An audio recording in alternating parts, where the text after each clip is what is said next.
Welcome back to this third video of the Resilient Bible class series.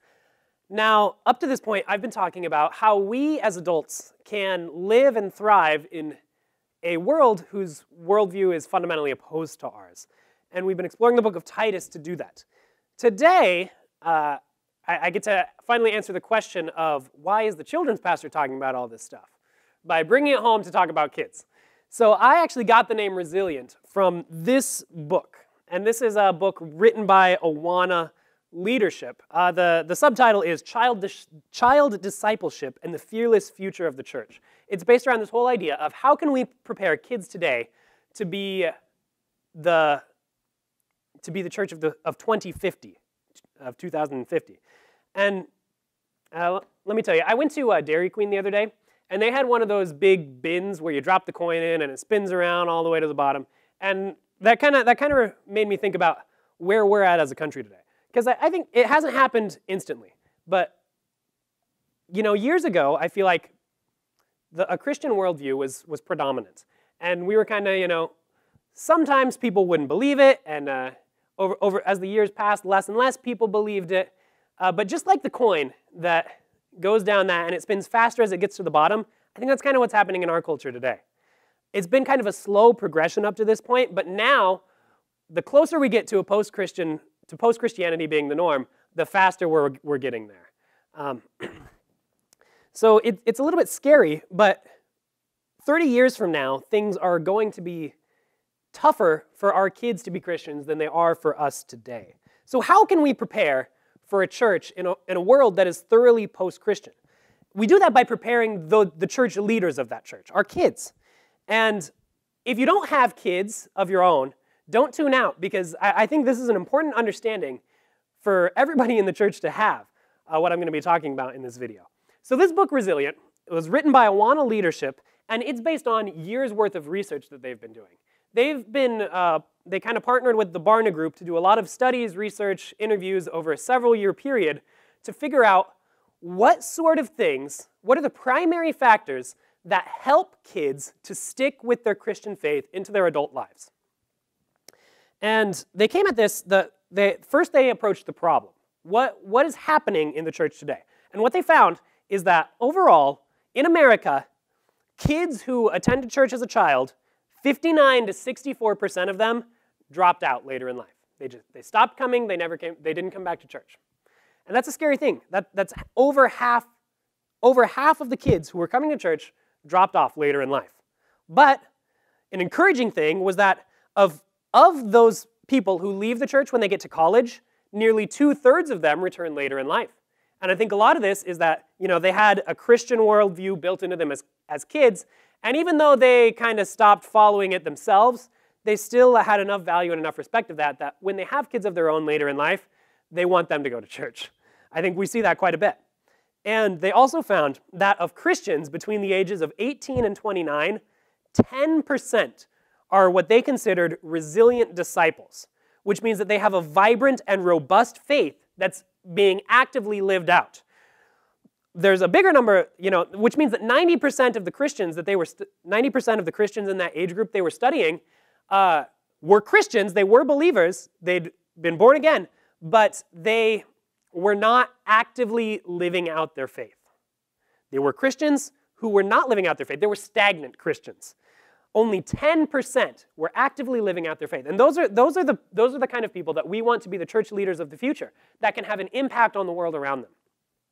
So they study what is making this 10% stick around. Why is their faith stronger, more vibrant, more long-lasting than other people's?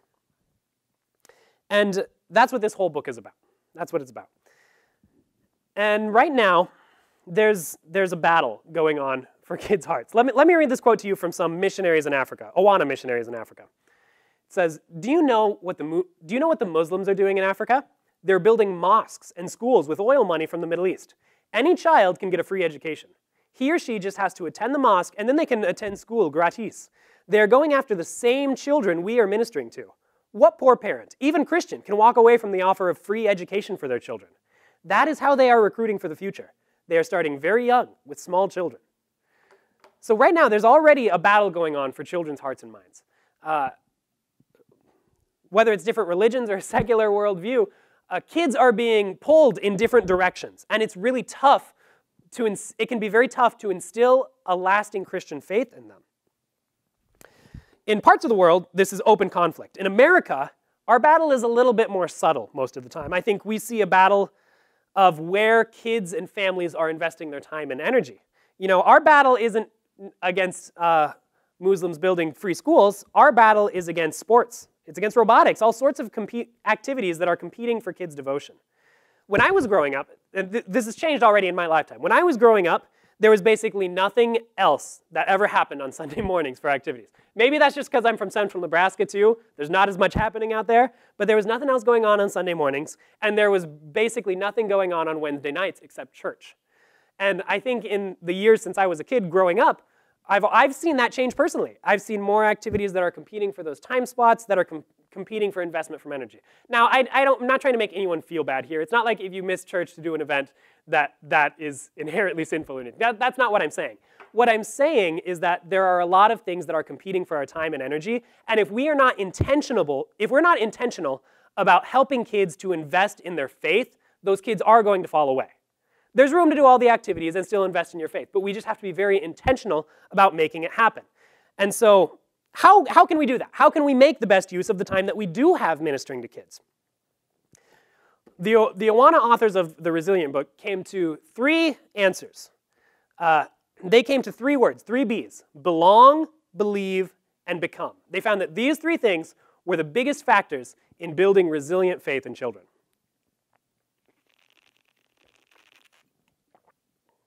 So first is belong.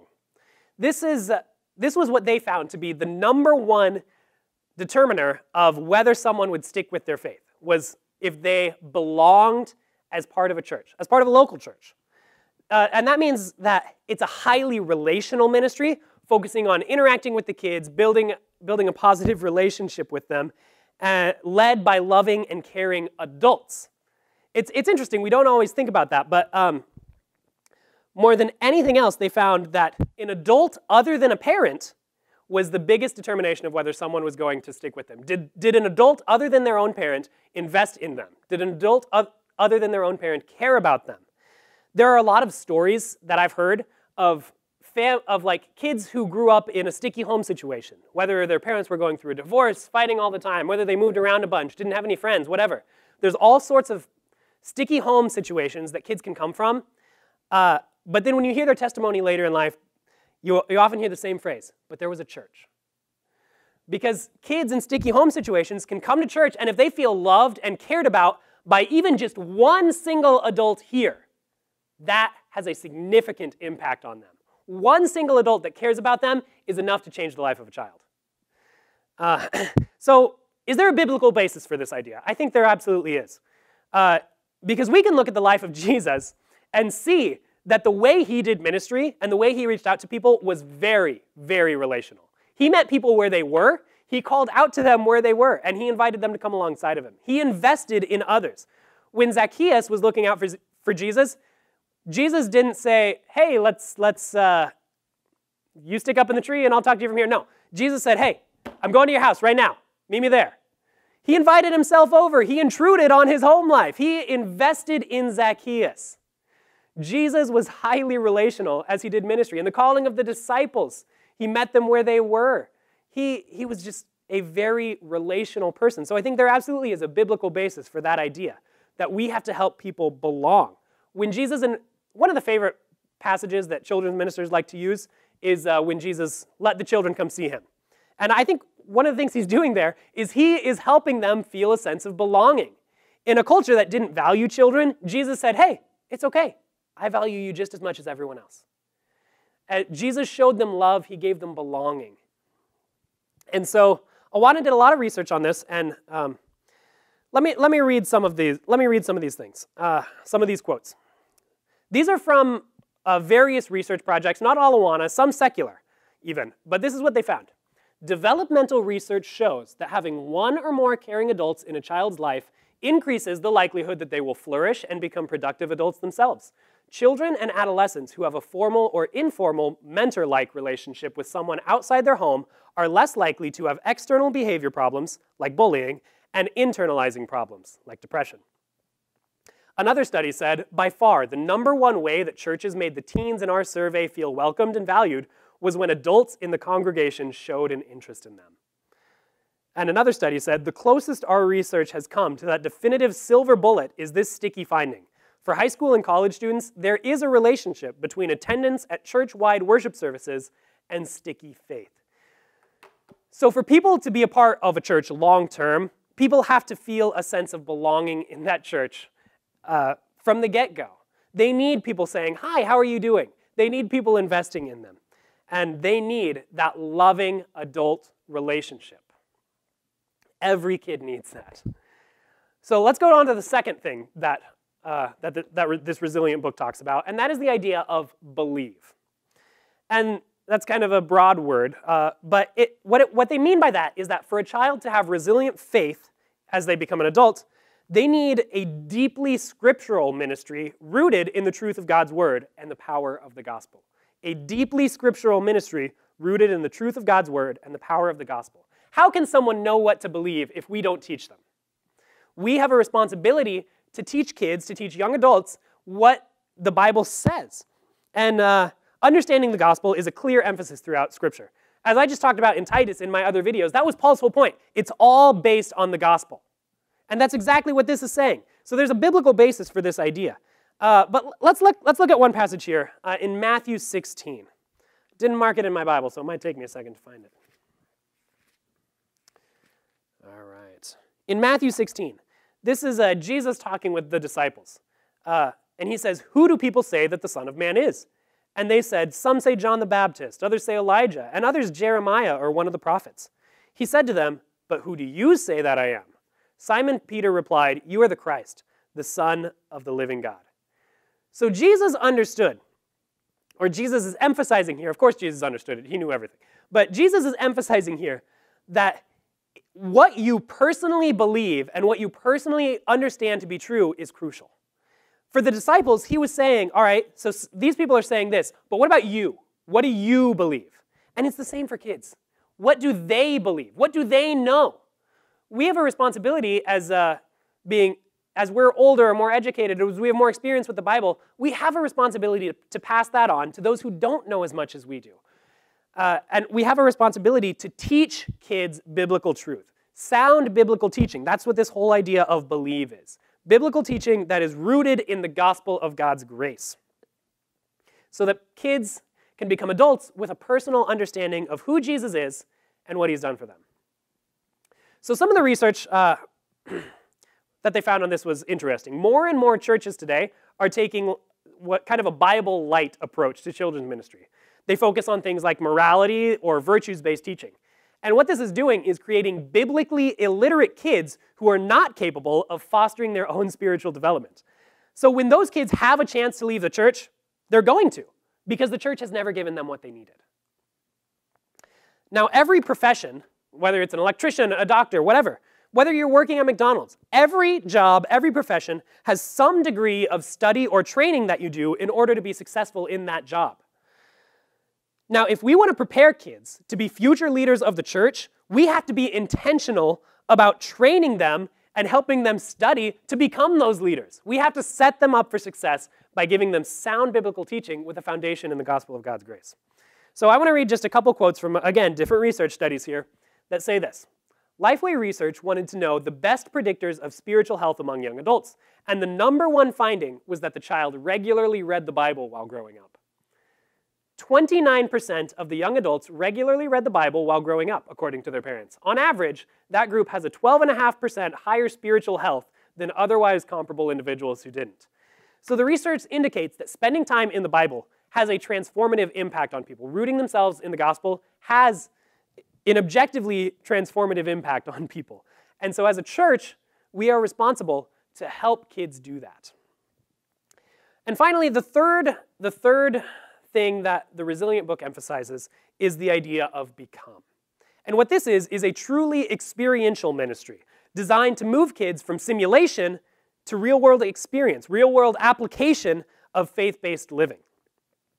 We do this by being real with kids, having honest conversations, by sharing life together, and taking advantage of opportunities to put faith into practice. And what this does is it creates a self-reproducing ministry. Because if we create disciples and kids, if we help them belong in the church, if we help them believe in the gospel, and we help them become disciples, what that does is it sets them up to do the same thing later on in life. It sets them up as disciple makers. And I think there's a biblical basis for this too, because there's an expectation throughout the New Testament that people are being transformed by God's grace. And Paul expected this in his letter to Titus. The whole thing is about how God's grace is transforming their lives. That was his whole point in Titus, that God's grace has to transform our lives, help us become. But let's take a look here at Luke chapter 10. And this is where Jesus sends out his 72 disciples to do ministry. He gives them specific instructions about how to do ministry, when to go into houses, who to talk to, where to stay the night, that sort of thing, what to take with them. And so he's giving them practical ministry instructions while he's still here on earth. I think that's interesting because what that does is it's setting a precedent of intentional discipleship training. He is helping these people to be able to make disciples of their own because Jesus knows he's not going to be in his physical form on earth forever, so he's setting up the future generation for success. And that's what this idea of become is about, setting up our kids to be disciple makers of the future, setting them up for success. And kids today are surrounded by just a hot mess. Our culture in America here today, it just gives a lot of mixed messages. And even though they would probably never say it to our face, what experience and research is showing is that kids today desire authentic relationships and they desire help navigating tough issues. They want to ask tough questions and find answers. They want to be discipled, but they'll probably never say it to our face. Let me read a few quotes from different research studies again here. Unfortunately, many adults are fearful of this type of experience with children and youth. In the Barna Group's research on Gen Z, they say, it's important for pastors, leaders, and parents to be prepared to discuss the real issues of the Christian faith, historical evidence, origins of the Bible, science, and interfaith dialogue. This is the acid test for real belief in the next generation. So the world around us is offering all sorts of arguments in support of different worldviews. So we have to be able to offer arguments in defense of our own faith as well. And another quote says, students who serve and build relationship with younger children also tend to have stickier faith. I love that. Students who serve and build relationships with younger children have stickier faith. So when they have an opportunity to minister to others, to minister to those younger than themselves, that really has a big impact on the long-lasting effects of their faith in their life. So those who are willing to put their faith into practice, who have the chance to put their faith into practice, that lasts with them. And finally, faith becomes more long-term when we take the time to find out what causes our kids are concerned about, and we help them invest in those causes. We can cultivate caring, compassion, and living on mission when we serve together as a small group or as families. So helping kids believe and understand the truth is crucial, but leaving it at that isn't enough to create long-lasting faith. We have to give them chances to put their understanding and their beliefs into practice. And if we don't do that, we're not meeting all their needs. They need opportunities to put their faith into practice so that they can be prepared to do that in the future when we're not around to guide them anymore. So what I noticed when I came to CBC on staff, I noticed several things. First, I noticed that children's ministry here is very dependent on teen volunteers. And then I noticed that these teen volunteers are really, really good. We have amazing teen volunteers here. And then I realized that some of the adult volunteers who are now in positions of leadership and authority, they started out here as children, and then they were teen volunteers here, and now they're adults who are leading these ministries. It's such a startlingly clear example of what creating resilient disciples and preparing the church for the future look like, because I can see that that has happened here. But on the other hand, it's not happening with everyone. Our attendance at Awana clubs peaks in Sparks, the kindergarten through second graders. After that, every club as it goes up gets smaller. TNT is smaller than Sparks, Trek is smaller than TNT, Journey is smaller than Trek. So every year, we are losing some kids from that ministry who do not come back. And I firmly believe that this church has created many, many resilient disciples over the years. Many resilient disciples who are going to be great leaders in the future church.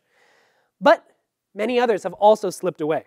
And to give you an idea of what that looks like, we can all think of people. We can look at teenagers around us and say, yeah, these kids are awesome. They're resilient disciples.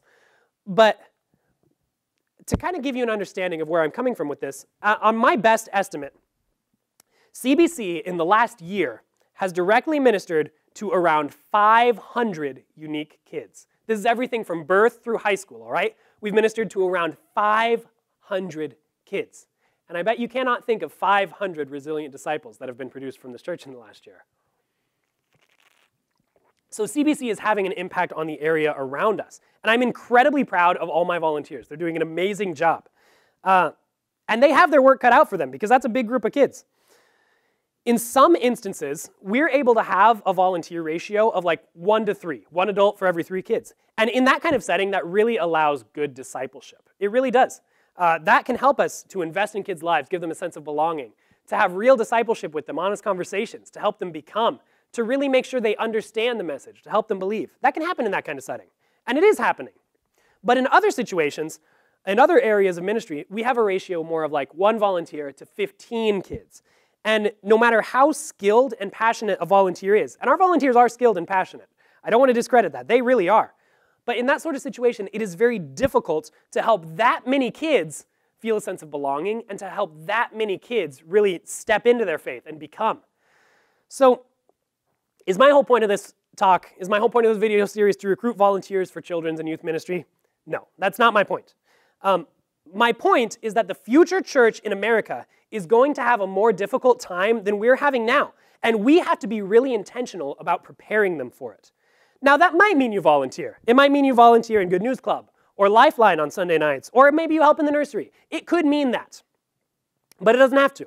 Because we do need people in those roles to keep our ministries going and to keep everything, to make sure all these kids have a loving adult relationship. But it could also mean that you help your kids or your grandkids at home study the Bible, and that you're purposeful about having those tough conversations with them. It might mean that you join the Pray For Me campaign, that you become a prayer champion for a young person. Because I tell you, when an adult prays for a teenager, for a child, for a year, that's going to have an impact on them. That will have a lasting impact. Maybe it means that on a Sunday morning you strike up a conversation with someone, with a young person, just to check in and let them know that you care, to show them that they belong in the church. Maybe it means that you can be that sweet next door neighbor that invites a family next door to church and then takes them out to lunch afterwards. I tell you, the way that we have to prepare our kids for the future is so relational and it's so intentional. We have to all be invested as a church in the next generation. So we can help kids to have a sense of belonging to a local church. We can. And we can help them believe and understand the gospel of God's grace. We're capable of that. And we can help them become disciples who are capable of creating new disciples. That is how we can prepare the future church to be resilient in a post-Christian culture.